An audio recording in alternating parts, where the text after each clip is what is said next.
I thank you for joining me. I'm going to be reading the Earth class notes written by the 12th apostle, entitled Feet. Walking was the main means of travel in the time Jesus was on altered earth and before. Remember how the remaining children of Israel, who were called children primarily because of the little knowledge, understanding, and belief they had of proven truth, followed Moses out of Egypt by walking with their feet in leather sandals for 40 years of testing, with their sandals never wearing out. So the feet of all mortal life are very important, even today when modern travel is so advanced. All of the memorable moments of Jesus on altered earth are very important.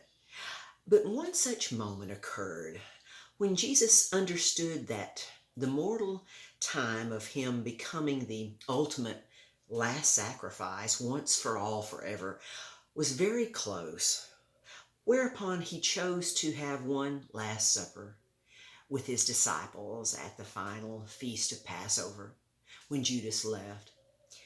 And Jesus poured water into a basin and washed his disciples' feet and dried them.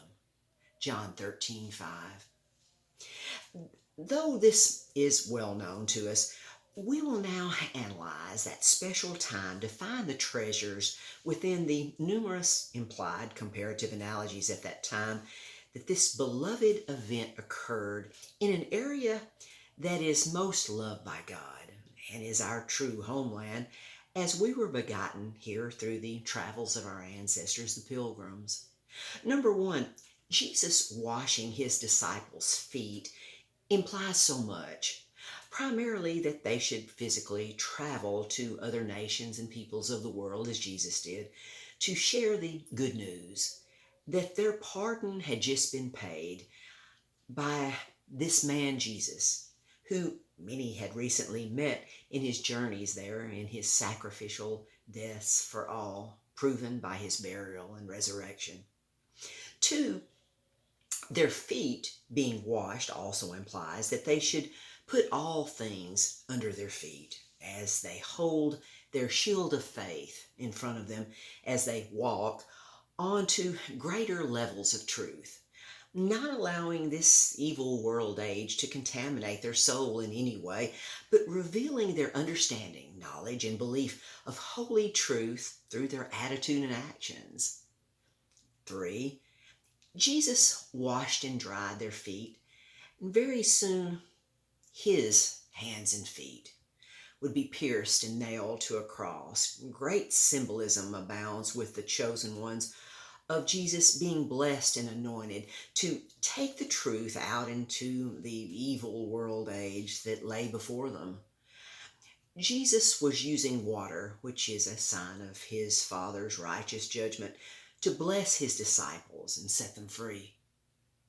Number 4, ministering to his disciples where they were at that time, Jesus set an example to these who he loves so dearly, that love is the greatest power there is, which he would very soon prove to a world that rejected him for who and what he truly was. Number 5, the symbolism in washing the disciples' feet is what Jesus wanted them to see, understand, and believe. But that did not happen until after his crucifixion, death, burial, and resurrection, but not to the extent that he expected, and is the main reason he chose and called the rich young ruler, Saul of Tarsus, who he previously met and stopped him with a blinding light on the Damascus road in a divine close encounter. Saul, who was a Jewish descendant of Israel's first king Saul, was on his way to arrest all believers in Jesus Christ who he thought were the enemies of Judaism. Saul's name was changed to Paul, and he took the gospel to more people and nations than all the apostles, and wrote 14 books of the 27 books of the New Testament, with 6 other men writing the remaining 13 books of the New Testament, 7 men in all, the number of completion.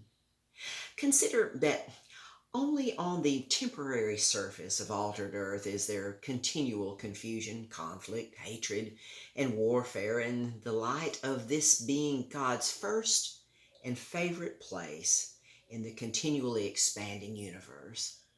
The basic law of Occam's razor proves this to be the beloved proving ground and water for all souls to prepare for their everlasting future, to learn, understand, and believe what to think, say, and do for the honor and glory of God and Jesus Christ, his only begotten Son, who made all of this possible. Remember, sovereignty is not the right to say and do whatever you want to, but to learn how to think, say, and do that which is right and good through true love and all changing circumstances. The two opposites of hate and love need feet to function. Thank you for your time. Until next time.